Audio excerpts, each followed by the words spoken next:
Okay, let's talk about that photograph.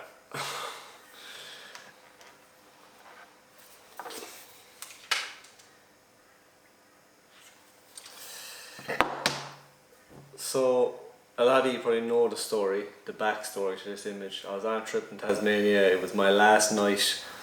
I couldn't travel far because I had to be close to the airport to drop off the van, and the Aurora was hitting sometime between like 2 to 5 a.m. And yeah, so I parked up near this particular location, set my alarm, and woke up to the buzzing of the Glendale app that there's the large CME has hit the earth. And I went down to the beach and started shooting, and initially I was disappointed there was cloud, and then the cloud started to clear and break up, and I started shooting. And it got a big reaction online. It did, and it's bittersweet because, how do I say it? I actually don't particularly like the photograph that much. Okay, and hear me out. I don't like it from a point of view of my style of photography. I'm not really into very kind of vibrant images, shall we say, and this is quite a vibrant image, obviously. Compositionally it's not great. The tessellated pavement, I would go as far as say it doesn't have much in the way of composition. Yeah, there's nice rock formations, but and I screwed up on the settings, but yet it still got the biggest reaction of any photograph I've ever taken in the 6 or 7 years I've been taking photos. Why? I think people just like the unusual, and it stood out to them as wow, like, because it does. It's an assault on the eyes, this photograph, you know. And don't get me wrong, it's an incredible image from the point of view of what was going on in the sky. Okay, and I'm immensely proud to have captured something like this. And I've gotten a lot of stick over the last week online of different trolls and whatnot, saying that it's oversaturated to a point where I actually went into Lightroom, screenshotted or screen recorded my settings and showed the colour settings and how there is no saturation applied to this image. All I did was go a bit cooler on the white balance, and I brought it down because initially when I posted this shot, I think it's the one I might have posted on Facebook initially, it was too warm, so I cooled it down a bit and I made the colours much better. One person said, why is the foreground so red? Well, if you have been to the tessellated pavement, you know that the rock formations are like little tiny pools, and this was after high tide, so the water was in the little pools and that was reflecting the sky. That's why the foreground is that colour.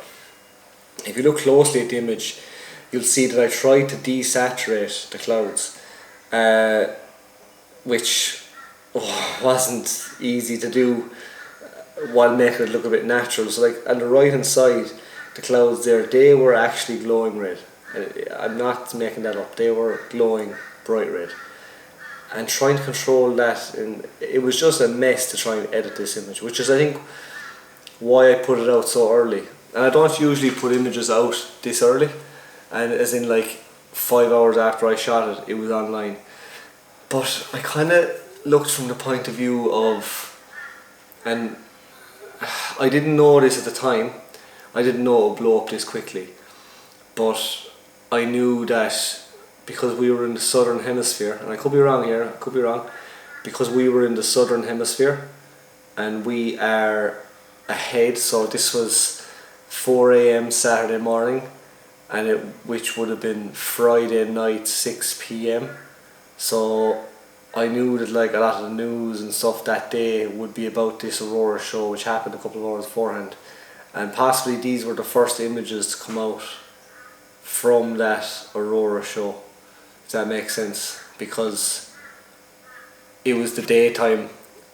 Daytime followed a couple of hours later from the Aurora, whereas in Ireland and stuff, I suppose it did. It's a weird one. It's a funny one. I just feel like the images that came out of the southern hemisphere were almost immediately up online, even before people in the Northern Hemisphere started shooting, if that makes sense. So maybe that's why it gained traction. If I was to be critical of the image, which I think I have been so far for this whole video, I am proud of the shot, don't get me wrong. I used a 10-second shutter speed which was too long. Okay, the sky doesn't look sharp, the pillars don't look sharp, which I'm really salty about when I look at the image now. And I was like, God, did I move the camera? Because there was a lot of wind and there was a lot of sea spray, and it was kind of reducing clarity.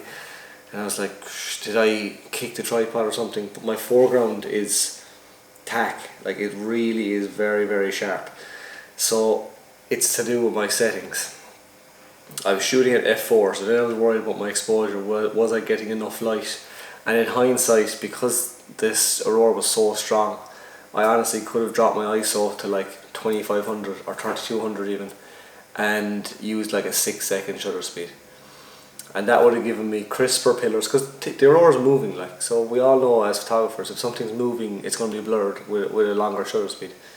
So the pillars were moving, and because I used a 10-second shutter speed, it blurred them. But look, nothing I can do now. And yeah, I was shooting at 14mm just to try and get the whole scope of the shot in. And so 14mm f4 ISO, I think my ISO was like 4000, or it could have been 5000, either one, and 10 seconds. So in hindsight, I should have dropped it down to 5 or 6 seconds. That's something I am salty over. On the plus side, I got to shoot the Aurora Australis, or the Southern Lights, for a second time in a week, which was absolutely amazing, an amazing experience. And to see that sky go the way it did was just insane.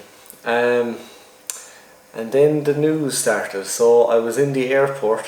I was on the beach between 4 and 5 a.m. I had an hour drive back to Hobart. I dropped the van off for 7:50. So we're now at 7:50. I had to be in the airport by 8:30, which I did, I made it.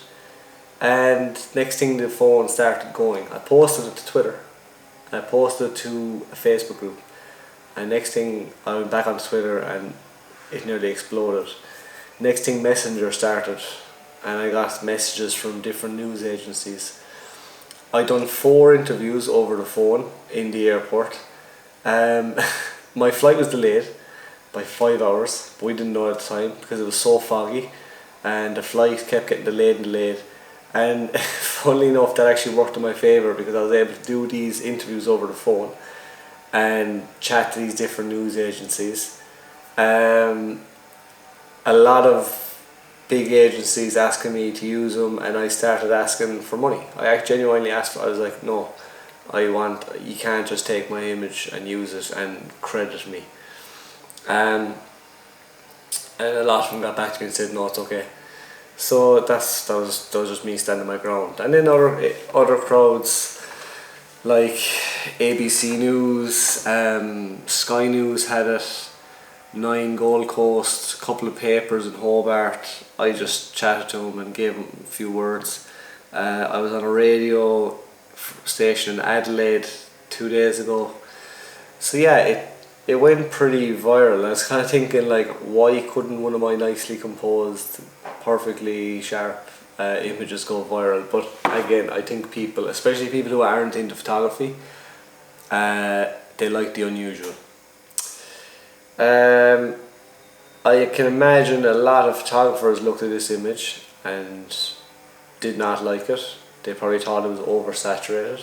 It looks oversaturated, it does, I hold my hand up and say that, but it's not. And I couldn't do any more with this image in terms of reducing the vibrancy and saturation without totally dulling the colour in it. And this is almost true to life, you know.